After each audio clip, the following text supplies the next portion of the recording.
Here is a Defense Department news conference from this afternoon with spokesman Lawrence DiRita and Brigadier General David Rodriguez taking questions on a variety of topics for about 30 minutes.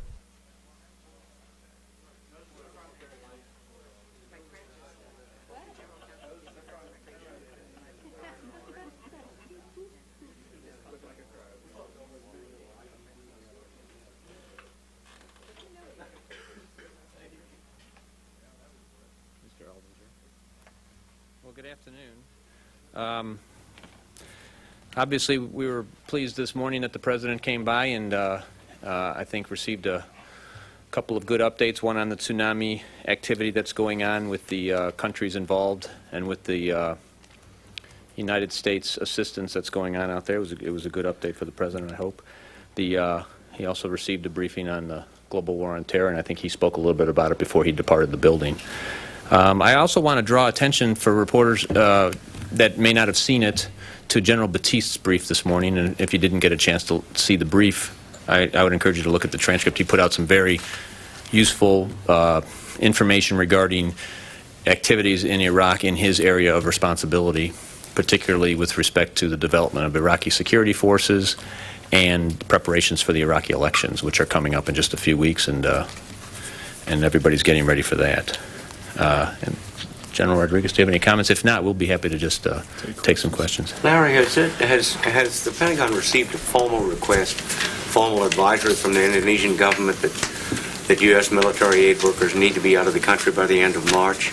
And does that in any way alarm or concern the Pentagon that you won't be able to get the job done by the end of March?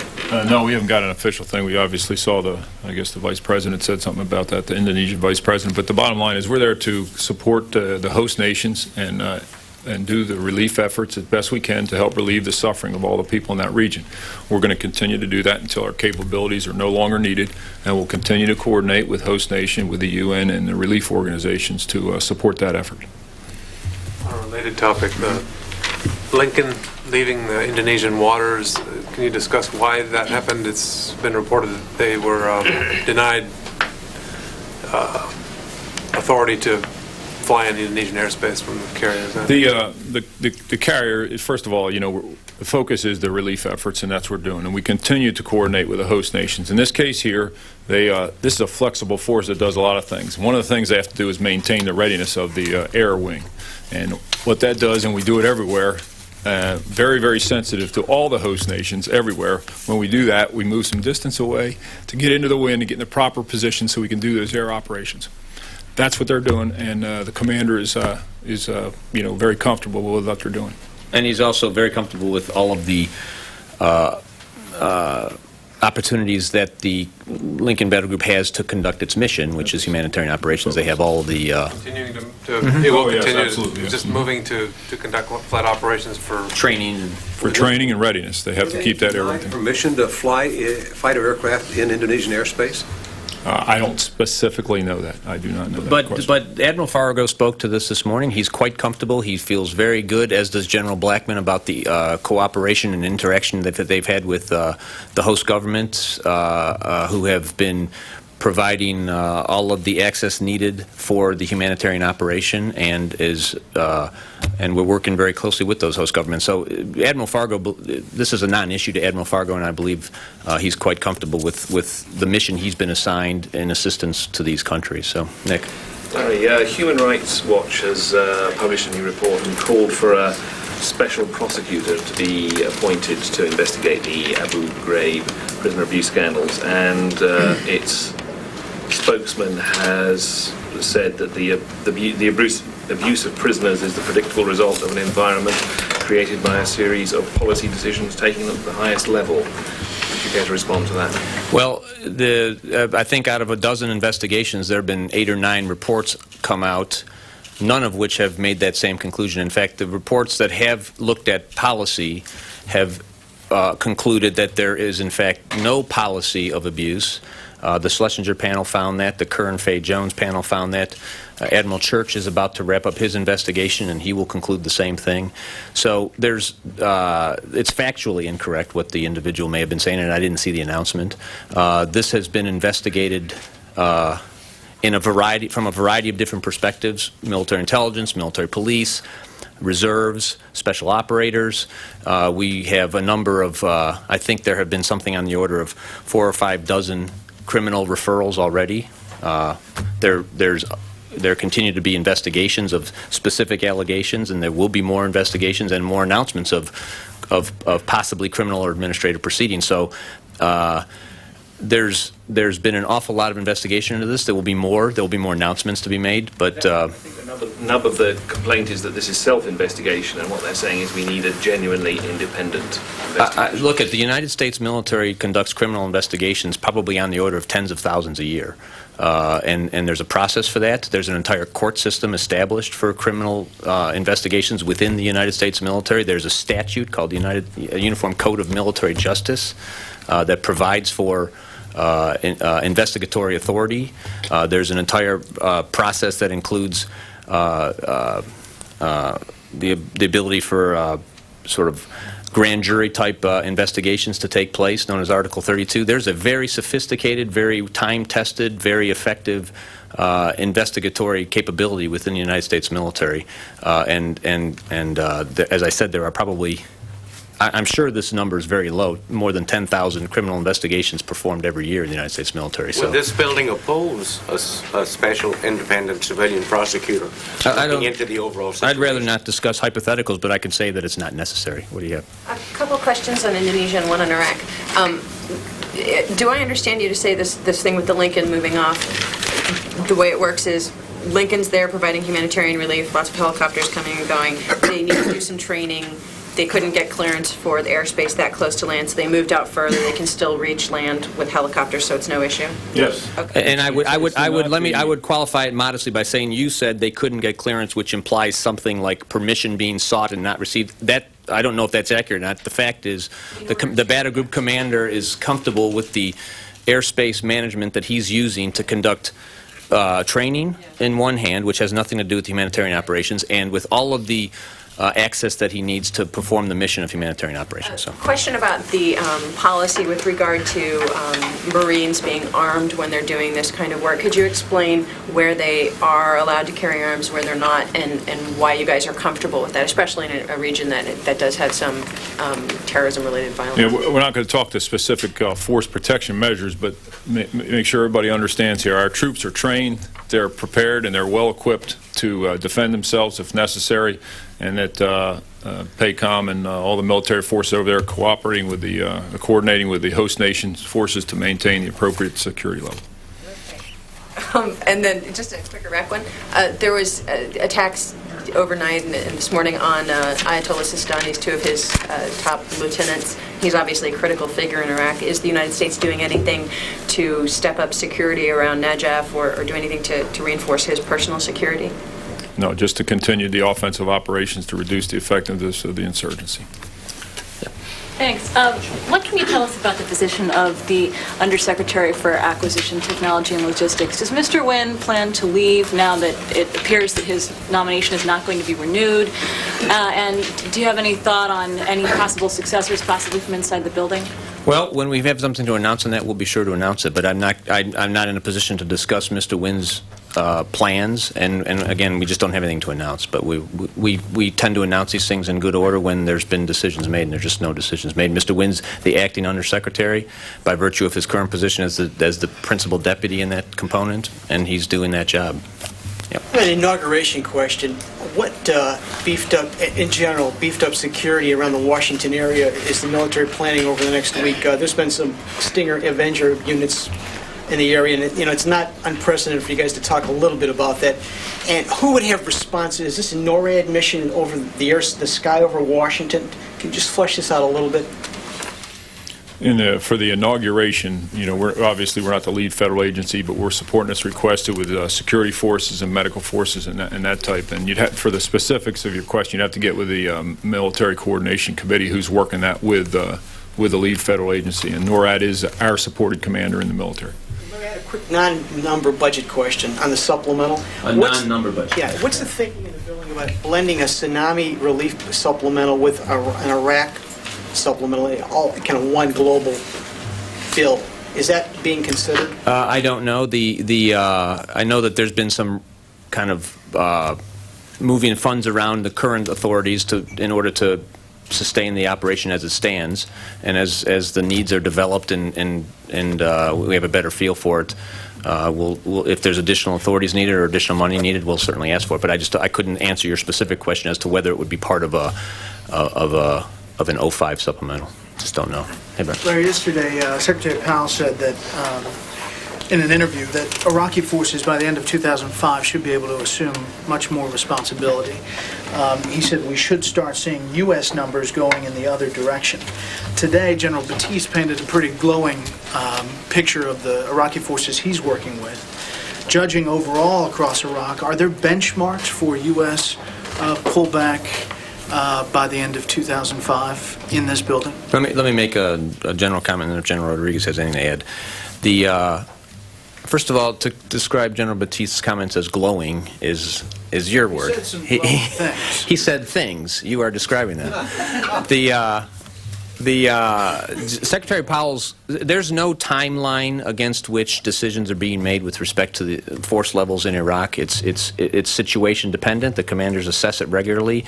I think there's no question that that what you said, Secretary Powell said regarding everybody's expectation about the growing capability of Iraqi security forces is accurate.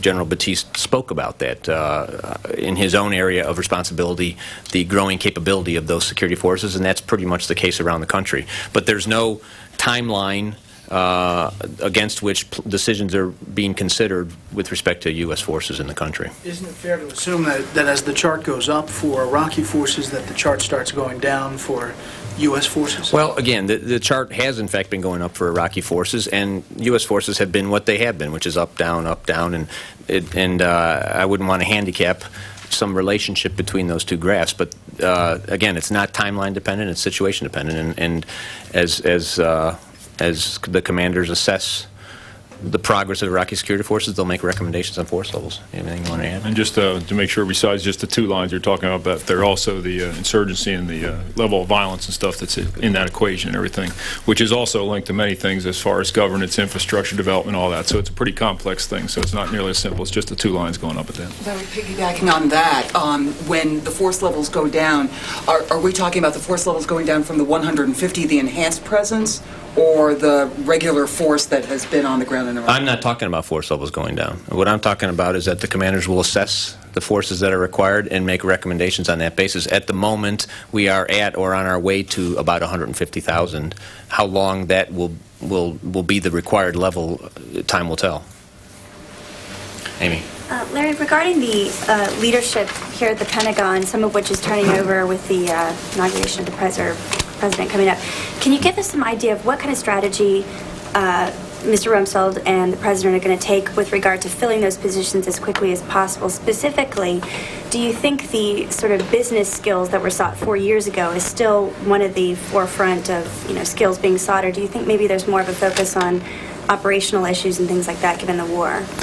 I guess it's just dependent on the position that the Secretary is making recommendations against. It's the Secretary's, I think, the individuals that have been recruited for this department and nominated by the President, confirmed by the Senate, are people who are determined to be the best qualified at the position against which we're recruiting. And there's some criteria that we always evaluate for individual positions. And the Secretary tends to be very systematic, as does the President and the Presidential Personnel Team, in terms of evaluating criteria and evaluating candidates against those criteria. And the criteria are adjusted as necessary. I think that you mentioned the business criteria, and I think that would, you may be referring to service secretaries in particular. The service secretary position has responsibility for organizing, training, and equipping, the Title X responsibilities of the services. There's a range of skills that are needed in those jobs, and the capacity that an individual candidate has for that particular criteria is certainly something that we always evaluate. But there's a whole range of criteria, and I'm not in a position to sort of say what are the criteria. But it's, again, we evaluate it all the time. We look at the needs of that particular position, given what's expected over the coming period of time, and make judgments based on that. So. How long will it take? Well, it's not as quick a process as it ought to be, and there have been a number of analyses of the confirmation process. There's a long lead time for the individual to work through the issues that need to be worked through just to be nominated, and then the committee takes a crack at it and has a whole range of things that are important to the committee. It's a process that has deserved and gotten a lot of scrutiny over the years, but unfortunately the fact is it takes a heck of a long time and longer than it ought to. So. Can you reflect on that issue? There was an article in the Early Bird today that raised a question about a statutory requirement that has some of these leading officials that requires them to have executive management skills, and that may preclude certain favorable, officials seen as favorable by the administration from raising to that level. Is that something that you think the department might want to request some legislative relief on? I didn't see the article. What do you got? Do you have anything on the cause of the San Francisco accident or a timeline on when the final word will come in? No, we don't. Obviously, there was contact between the submarine and something else, but the investigation's ongoing. As soon as we have that investigation, obviously, we'll share that with everybody, just like we do with most investigations. Larry, can you just expand on the president's visit as far as the war on terror section? We got the tsunami relief update, but was it a broad overview of the war on terror? I think that's a fair description. There's a lot of activity going on. There are a lot of ideas about how we're organized for the war on terror, and the kinds of things that we're doing that go beyond even things specific to this department. As the President has talked about, as the Secretary has talked about, this is a war in which all elements of national power are at play. So that it was a good, elevated discussion about a number of issues involved, but not Iraq specifically. No, that's certainly a component in the global war on terror, but it was not Iraq brief. General Rodriguez, one of the things General Batiste talked about today was the quick positioning of U.S. troops for quick deployments, quick reaction. He touched a little bit about the doubling of helicopters. From a macro perspective, can you give a sense of some of the things done where, several hundred choppers brought in, have strikers been repositioned, or other fast-moving I don't have vehicles? those kind of specifics, but the important part is the piece about the quick reaction to be able to support the interim Iraqi government and Iraqi security forces at their request and everything. So that's the piece in the organization, how they did that was so they could respond quickly. But I don't have the specifics on increased numbers of things. You just have to let that for the theater to really get into that kind of detail. Of being able to respond quickly to point targets? Well, it's because it's an election. It's spread over a larger area because of the spread of the election thing. But the specifics would have to come from the theater on that. Larry, yesterday General Obering said, with regard to the national missile defense, that he doesn't know when or even if the system will be declared operational at some point. Do you know, is there an intention to officially declare it operational, or is it just going to continue to be a sort of a spiral development program? Well, it's certainly going to continue to be a spiral development program, and it's a program that in which capabilities are being developed and tested, and once those capabilities are developed and tested, there's a sense and an understanding that there is an operational aspect to it. I think the point he might have been trying to make is that we're not marching toward a particular date on which we will say the system is now operational. The system will have operational capability, and within the operational capability of the system, we'll continue to test it and refine it and evaluate the threat circumstances in the world to determine how fast or how slow we want to change its status over time. But just to follow up on that, let me just finish. I was just going to make the point that I thought that up to the end of last year that the word had been that you were going to have it declared operational by the end of the year, and then that seemed to go away. Have you changed your approach, or? We haven't changed the approach. What we're dealing with is the reality of developing a system that's complex, that's new, that that involves a lot of components, and as I said, it has a nascent operational capability, but the focus is on continuing to improve that, and it's, as you've described it, a spiral-type activity that we've seen with other weapon systems that tend to be sophisticated and advanced, but desirable. I mean, the Global Hawk and some other of these kinds of systems that we've employed, but officially in accordance with acquisition schedules and its other procedures of the department, it was pre-operational, but we've used them, and I think it's a reasonable analogy for this system as well. Follow up on that, Larry. The general yesterday seemed to indicate, in his opinion, that the system was already at the point that it had a degree of operational capability. I think that's accurate. Do you think that the system has operational capability, and if so, why don't you just declare it operational? Well, I think I'll stand by what I just said with respect to declarations. General Obering has I think far better than I, understanding of the current status of it, and it does have an operational capability that we've discussed. But we're going to. The focus is on continuing to develop this capability over time and evaluate. Continue to evaluate the threat circumstances in the world, but there has been some expectation that there will be some point at which it is operational and not something else, and I just don't think people should expect that for the near term. There's no sense of remorse in this building that you missed a deadline or a goal at the end of last year? I haven't noticed any sense of remorse on that particular point. Safe to say that there may be some remorse. I just haven't noticed it. That problems like this software glitch have created a hesitancy to formally declare. No, I'm not aware of any relationship between this particular test and any kinds of any assessment of the overall capability of the system. This test was not tied to a timetable of deployability. I think that was discussed at the time of the test. Do you have anything you need to add to that, or want to add to it? Yes. On that, last year the Stratcom folks had basically said that they would like to see where they could have a test mode and an operational mode that's probably kind of a flip of the switch. Mm-hmm. Are they cleared to do that at this point?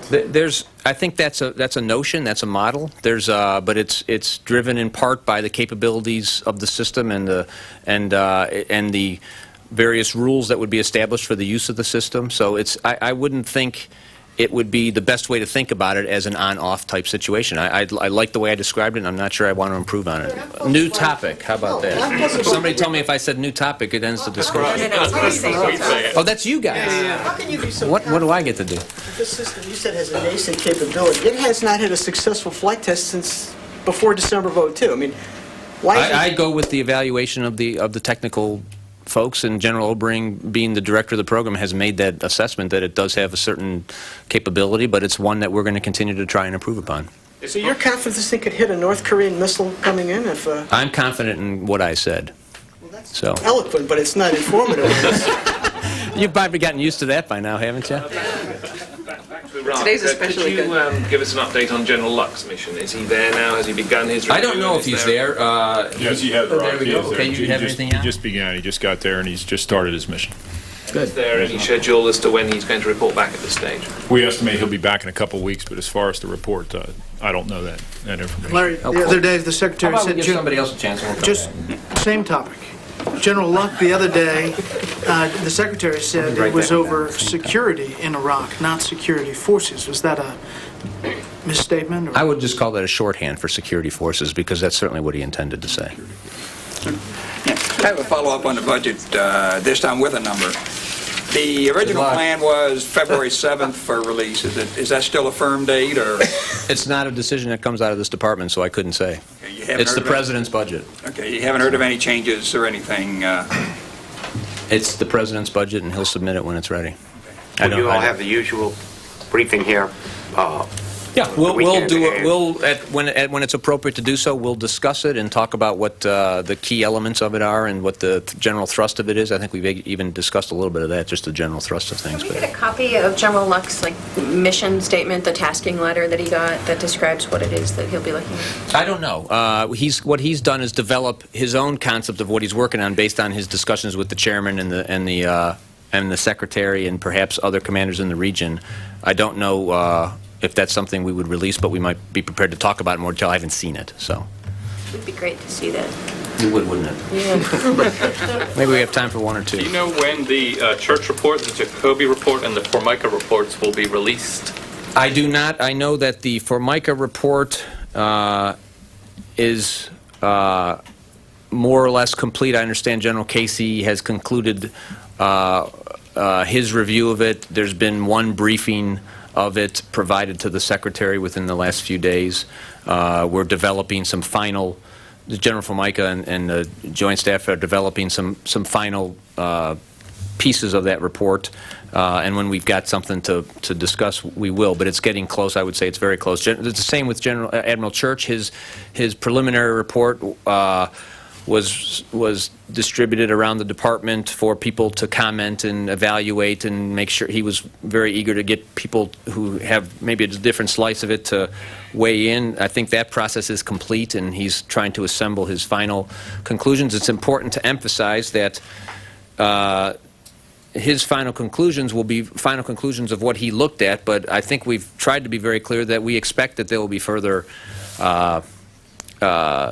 announcements regarding detainee operations involving abuse allegations. We know, for example, that there's a continuing document review and release being done under the guidance of a court order. Much of that has tended to be documentation involving things we've already investigated, but we'll always do our best to try and catch up and make sure that we can provide clarification. But there will the end of these reports is not the end of news on these issues because it's an ongoing activity. There are a number of investigations that will continue, individual investigations, not so much these overview investigations. So it's worth knowing that, even when Jacoby, I'm not sure we'll have much more on Jacoby. If I'm not mistaken, was that briefed in the theater? Do we know? I don't. It hasn't been. Okay, I understand the Jacoby report is concluded, and I'll get an answer for you. We'll try and provide some detail as to when that might be briefed. Last question. Does that work? Yes, ma'am.